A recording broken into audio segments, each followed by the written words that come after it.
Donald Trump est-il en train de réaliser les vœux et les ambitions de Vladimir Poutine sur l'Ukraine, ou bien fait-il tout simplement avancer les pions des États-Unis dans le monde? Avec nous pour en parler, le colonel Pierre de Jong. Bonsoir. Bonsoir. Soyez le bienvenu sur TV5. Vous êtes vice-président de l'Institut TEMIS, spécialiste de géopolitique, colonel des troupes de marine. Vous êtes l'auteur du livre Poutine, Lord of War. Avec nous également notre éditorialiste Slimane Zeguidour. Bonsoir Slimane. Bonsoir. On commence avec cette information, colonel Pierre de Jong. Les États-Unis ont d'abord annoncé la suspension de leur aide. On ne savait pas encore ce qu'elle incluait. On pensait aux missiles, on pensait au matériel purement militaire. Là, c'est clair, c'est le renseignement qui est stoppé. La conséquence, c'est quoi? C'est une armée ukrainienne aveugle? Tout est stoppé d'abord. Les approvisionnements, les missiles, les patriotes, les pièces de rechange, ça s'est arrêté, les États-Unis. Et même ce qui était sur la filière, sur l'axe, c'est bloqué. Le deuxième point, effectivement, c'est tout l'environnement qu'on appelle ISR, c'est-à-dire Intelligence, Surveillance et Reconnaissance, tout ce qui est renseignement. C'est fini, c'est terminé. Et puis il y a Starlink aussi. Aujourd'hui, toutes les communications de l'armée ukrainienne passent par Starlink. Donc Starlink qui appartient à Elon Musk. Ah bien oui, mais donc ça veut dire que c'est terminé. Ce qui veut dire qu'en fait c'est une armée qui va être sourde et aveugle et qui aura plus d'informations pour pouvoir agir sur le terrain. Alors Donald Trump a annoncé qu'il avait reçu une lettre de Volodymyr Zelensky lui indiquant que l'Ukraine était prête à se présenter à la table des négociations pour se rapprocher d'une paix durable. Le président ukrainien qui se dit prêt à travailler sous le leadership de Donald Trump. Un revirement aux accents de capitulation, disent certains. Êtes-vous d'accord? Vous savez, la main que vous ne pouvez pas serrer, vous la mordez, ou vous ne pouvez pas mordre, vous la serrez, vous voyez ce que je veux dire. Quoi qu'il en soit, bien évidemment, je pense que le pauvre Zelensky n'avait pas le choix, et il a bien compris qu'entre vendredi soir et aujourd'hui, il avait intérêt à trouver des solutions. Depuis l'altercation à la Maison-Blanche. Puis vite trouver une solution. Alors je pense que, moi je connais pas le fin mot de l'histoire, parce que on dit que c'était un coup prémédité de Trump et de son équipe, c'est pas impensable. Mais encore une fois, c'est vrai que depuis vendredi, le chronomètre tourne, et les messages qui lui ont été envoyés sont suffisamment compliqués. Il va falloir d'ailleurs, au passage, qu'il essaye de compenser le manque qui va arriver, parce que de toute façon c'est arrêté, mais ça va pas reprendre en 30 secondes. J'imagine que ça va prendre plusieurs semaines, et donc ça c'est compliqué pour l'armée ukrainienne. Alors un accord sur les terres rares, sur les minerais sans condition, dit-il, une trêve avec libération des prisonniers. Volodymyr Zelensky parle aussi d'interdiction des missiles et des bombes sur les infrastructures, mais à une condition tout de même que la Russie en fasse d'eux-mêmes. Que signifierait une trêve au fond? Une cessation des hostilités et après? Après une trêve, vous avez un cessez-le-feu. Après le cessez-le-feu, vous avez une négociation, vous avez la paix. Mais pour Donald Trump, on a le sentiment que cessez-le-feu, ça veut dire paix durable. Oui, enfin, en fait, de la sémantique, le problème, c'est d'arrêter les combats. Ouais. On voit qu'actuellement, il y a une proposition qui fait... Zelensky lui-même, il propose éventuellement qu'il n'y ait plus de bateaux, plus d'avions. Mais je suis désolé, le problème, c'est que c'est les combats à terre. C'est là que ça se passe. Parce qu'on voit bien que, d'ailleurs, les Ukrainiens ont repris une forme d'offensive dans le Donbass pour récupérer des terres. Et on voit bien que dans la partie nord... Mais même Emmanuel Macron ne parlait pas de... Pourquoi on ne parle pas de... Mais parce que c'est la partie... Parce que ce serait une vraie fin de guerre. Le problème, encore une fois, c'est que nous, on parle, mais que dit Poutine? On n'en sait rien. Il n'y a pas de message qui est envoyé par les Russes. On ne sait pas ce que veulent les Russes. Aujourd'hui, les Russes sont plutôt dans l'expectative, comme on dit. Voilà, fais-nous des propositions, on va en parler. Ils ne sont pas du tout sur un modèle, ils ne sont pas dans une contre-proposition. Ils disent, voilà, nous, on est prêts à arrêter la guerre. Ils l'ont dit très clairement. Peskov l'a dit hier. Mais on ne sait pas du tout quelles sont. On n'en sait rien. Donc on mouline nous-mêmes, en fait, quelque part. Ouais.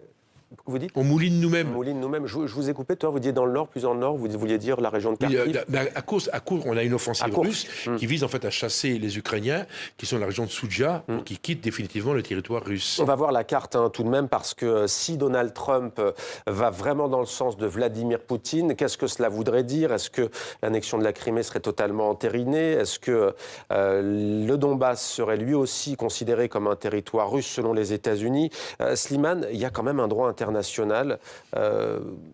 Quid justement des résolutions de l'ONU? Est-ce que tous ces territoires que l'on voit, on parle de 20%, c'est cela, du territoire ukrainien, l'équivalent de la superficie du Portugal. Voilà, est-ce que ça tomberait sous l'escarcelle russe? Alors, du point de vue juridique, du point de vue du droit international, il s'agit de territoires occupés illégalement par la Russie, quand bien même la Russie met en avant des droits ou des liens historiques avec ce territoire. Les liens historiques ne sont pas des droits juridiques. Ouais. Bon, mais il y a tellement d'autres territoires qui ont été occupés illégalement que l'Occident ou les Américains tolèrent, par exemple, les territoires occupés en Cisjordanie et à Gaza. Donc, l'Ukraine, ce que craignent beaucoup d'Ukrainiens, c'est que le cessez-le-feu qui pourrait intervenir va avoir comme ligne de démarcation la ligne des territoires occupés, c'est-à-dire les 20% de territoires occupés par les Russes, dans lesquels vivent 5 à 6 millions d'Ukrainiens qui sont déjà russifiés, à qui on a imposé un passeport russe, la monnaie russe, des retraites russes, bref, une vie complètement russifiée. Les Ukrainiens ont pour eux le droit international, mais pas la force.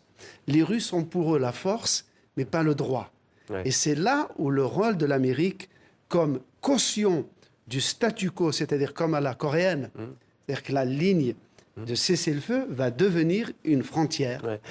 Pierre de Jong, Donald Trump, si trêve il y a, et s'il n'y a plus d'aide, ça voudrait dire que l'armée russe, potentiellement, on est bien d'accord, peut continuer à avancer ses pions. On imagine que cela ne plairait pas beaucoup à Donald Trump. Donc on aurait quoi, un conflit gelé, notamment sur le plan militaire? La politique fiction, c'est extrêmement difficile. Moi, à l'heure où on parle, je pense qu'aujourd'hui, les Ukrainiens n'ont pas du tout l'intention de reculer. Alors, est-ce qu'ils pourront tenir? Ils peuvent tenir encore, j'imagine, quelques semaines, on va dire un mois. Ils ont des stocks, enfin bon, ça sera pas simple. Ils vont pas les lâcher comme ça, premier point. Deuxième point, c'est qu'on ne connaît pas, à l'heure où je vous parle, on ne connaît pas les objectifs russes. Depuis le début de la guerre, on l'ignore totalement. Donc, les Russes avancent. On peut imaginer qu'une fois que les 2 oblasts du Donbass ont été conquis, plus la Crimée, ça peut leur suffire. Maintenant, on n'en sait rien. C'est pour ça qu'aujourd'hui, et ça, Trump a raison quelque part, il faut arrêter le conflit. C'est les grands discours pendant sa campagne électorale. On va cristalliser le front. On va mettre en place une zone tampon. Donc, effectivement, on va cautionner cette espèce de séparation, et après on va neutraliser, c'est ça l'idée américaine, on va neutraliser l'Ukraine. Les Européens sont pas du tout là-dessus, on est sur un modèle, on va les aider, on va les protéger, etc. Neutraliser, ça veut dire quoi? C'est-à-dire une armée microscopique, pas de missiles en longue portée, pas d'armée étrangère. D'ailleurs, vous disiez les Russes... Pas d'entrée dans l'OTAN. Pas d'entrée dans l'OTAN. Pas d'OTAN. D'ailleurs, vous disiez on ne sait pas ce que veulent les Russes, mais la Russie dit clairement démilitarisation de l'Ukraine.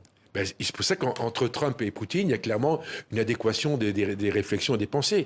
Et bien évidemment, ils se parlent de tout ça. Donc j'imagine que les deux verraient bien un monde, entre guillemets, un monde, je dirais, neutralisé. D'autant que on voit bien que dans la stratégie des Américains, s'il y avait cette négociation autour des terres rares, donc Trump, inconsciemment ou consciemment, il explique aux Ukrainiens que s'il y a des hommes d'affaires américains en Ukraine, ils vont pas se faire tirer dessus par des Russes. Donc en fait, ils sont protégés de fait. Ouais, Slimane, pour Vladimir Poutine, pour la Russie, l'Ukraine, aux yeux des stratèges américains, ça devait être, au fil des décennies, le talon d'Achille, jadis de l'Union soviétique, et puis désormais de la Russie, de retirer justement l'influence russe dans la région. Il n'en est rien, c'est fini?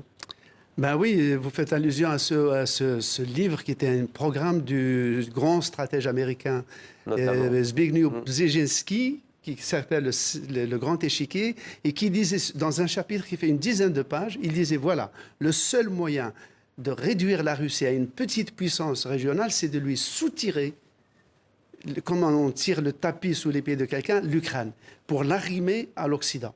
Et ce chapitre est devenu la Bible de l'armée polonaise, mais aussi de l'armée russe. Donc, toute la bataille autour de l'Ukraine vise, est-ce que la Russie restera une grande puissance ou est-ce que la Russie va devenir une petite puissance régionale? Parce que, à l'époque soviétique, il y a 4800 kilomètres de littoral de la mer Noire. À l'époque soviétique, les Soviétiques contrôlaient 3200 kilomètres. Quand l'Union soviétique s'est disloquée, la Russie s'est retrouvée avec seulement 800 kilomètres des 3200 qu'elle contrôlait. Avec la réoccupation de l'Ukraine, aujourd'hui, la Russie est remontée à 2800 kilomètres de littoral de la mer Noire. Vladimir Poutine a-t-il pris l'ascendant sur Donald Trump quand on entend cela? C'est quasiment un changement de paradigme dans la géopolitique des États-Unis. Je crois pas. En fait, on a un double choc géopolitique. Ouais. Le premier, c'est le rapprochement de Moscou avec Pékin. Ouais. C'est la grande surprise. On voit bien que Pékin n'a pas bougé. Donc, c'était un appui, même réel ou inventé, j'en sais rien. En tout cas, c'était un appui des Russes. Le deuxième ébranlement, géostratégique, c'est maintenant. C'est le rapprochement entre Washington et Moscou. Aujourd'hui, il y a une adéquation dans la réflexion, dans les stratégies, et qui sont les victimes collatérales? Les Ukrainiens, et puis l'Europe.